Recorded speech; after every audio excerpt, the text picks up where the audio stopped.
Assalamualaikum warahmatullahi wabarakatuh. Perkenalkan, saya Tasya Tri Angelia. Di sini saya akan mempresentasikan tentang tujuan sistem informasi pengawasan dan evaluasi. Tujuan sistem informasi.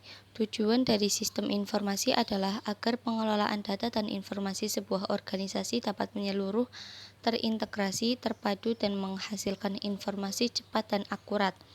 Prinsip dari pengelolaan sistem informasi adalah didukung tim IT yang kuat, infrastruktur IT yang mendukung, kebijakan atau prosedur, perencanaan dan manajemen, serta pengembangan secara berkelanjutan dan berkesinambungan. Tujuan utama dari sebuah sistem yang memuat informasi tentu saja adalah menghasilkan suatu informasi. Informasi tersebut nantinya akan diolah dalam bentuk data sehingga mudah dimengerti dan dapat diterjemahkan oleh para pengguna informasi. Berikut tujuan sistem informasi menurut O'Brien dan Marcus. 1. Menyediakan informasi atau data yang dipergunakan dalam perhitungan harga pokok jasa, produk, dan tujuan lain yang diinginkan manajemen. 2. Menyediakan informasi yang dipergunakan dalam perencanaan, pengendalian, pengevaluasian, dan perbaikan berkelanjutan. 3. Menyediakan informasi untuk mengambil keputusan. Adapun tujuan sistem informasi menurut Romney dan Steinbart adalah sebagai berikut. 1. Mendukung operasi-operasi sehari-hari. 2. Mendukung pengambilan keputusan manajemen. 3. Memenuhi kewajiban yang berhubungan dengan pertanggungjawaban. Tujuan pengawasan. Tujuan utama dari pengawasan ialah mengusahakan agar apa yang direncanakan menjadi kenyataan. Untuk dapat benar-benar merealisasi tujuan utama tersebut, maka pengawasan pada taraf pertama bertujuan agar pelaksanaan pekerjaan sesuai dengan instruksi yang telah dikeluarkan dan untuk mengetahui kelemahan-kelemahan serta kesulitan-kesulitan yang dihadapi dalam pelaksanaan rencana berdasarkan penemuan-penemuan tersebut dapat diambil tindakan untuk memperbaikinya, baik pada waktu itu ataupun waktu-waktu yang akan datang.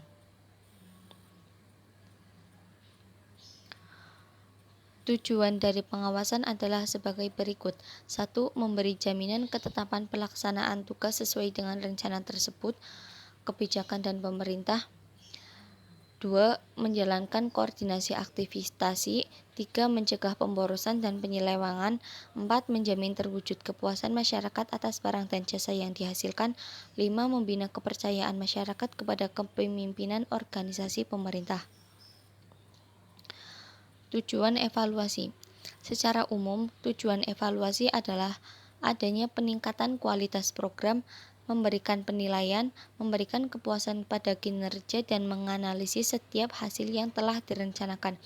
Proses penerapan evaluasi pada suatu manajemen organisasi harus berdasarkan atas perencanaan evaluasi yang telah ditetapkan.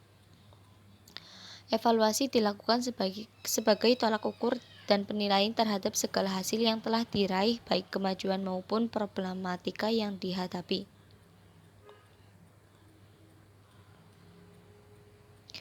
Menurut Wharton, Blaine R. dan James R. Sanders mengemukakan tujuan evaluasi yaitu memberikan informasi yang dipakai sebagai dasar untuk 1. Membuat kebijaksanaan dan keputusan. 2. Menilai hasil yang dicapai. 3. Menilai kurikulum. 4. Pemberian kepercayaan kepada sekolah. 5. Memonitor dana yang telah diberikan. 6. Memperbaiki materi dan program pendidikan. Menurut Crawford, tujuan dan fungsi evaluasi yaitu 1. Untuk mengetahui apakah tujuan-tujuan yang telah ditetapkan telah tercapai dalam kegiatan. 2. Untuk memberikan objektivitas pengamatan terhadap perilaku hasil. 3. Untuk mengetahui kemampuan dan menentukan kelayakan. 4. Untuk memberikan umpan balik bagi kegiatan yang dilakukan. Kontekstualisasi sistem informasi, pengawasan, dan evaluasi terhadap praktiknya dalam pendidikan Islam. Yang A. Sistem informasi manajemen pendidikan pada lembaga pendidikan Islam di Indonesia. Salah satu bentuk aplikasi sistem informasi manajemen yang dapat diterapkan pada lembaga pendidikan Islam adalah sistem informasi manajemen yang terintegrasi yang disebut Integrated School Information. Sistem informasi ini memiliki fasilitas yang terintegrasi yang di dalamnya meliputi database peserta didik, tenaga pendidik, dan tenaga pendidikan, bimbingan dan konseling, kartu belajar barcode, absensi peserta didik, pendidik, pegawai, nilai, ulangan UTS, UAS, tryout, rapor otomatis, pembiayaan, SMS, gateway. Selain itu, ISIS juga bisa terhubung dengan scanner yang akan secara otomatis mengirim nilai ke database sistem. Sehingga hal ini akan memudahkan para pendidik mata pelajaran untuk mengelola, menganalisis, menginput, dan menyimpan data yang berkaitan dengan tugasnya. Untuk absensi peserta didik, pendidik, dan pegawai dapat menggunakan sidik jari yang otomatis terlapor ke wali peserta didik bila peserta didik bolos atau tidak hadir. B. Pengawasan atau controlling dalam pendidikan Islam. Fungsi manajerial pengawasan adalah untuk mengukur dan mengoreksi kerja bawahan untuk memastikan bahwa tujuan organisasi dan rencana yang didesain dengan sedang dilaksanakan.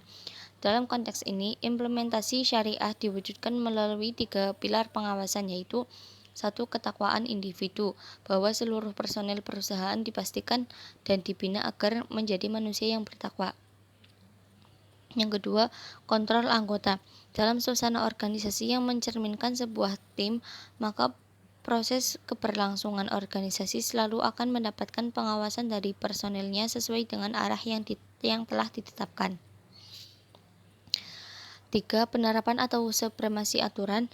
Organisasi ditegakkan dengan aturan main yang jelas dan transparan dan tidak bertentangan dengan syariah. Ar-riqabah atau proses kontrol merupakan kewajiban yang terus-menerus harus dilaksanakan, karena kontrol merupakan pengecekan jalannya planning dalam organisasi guna menghindari kegagalan atau akibat yang lebih buruk.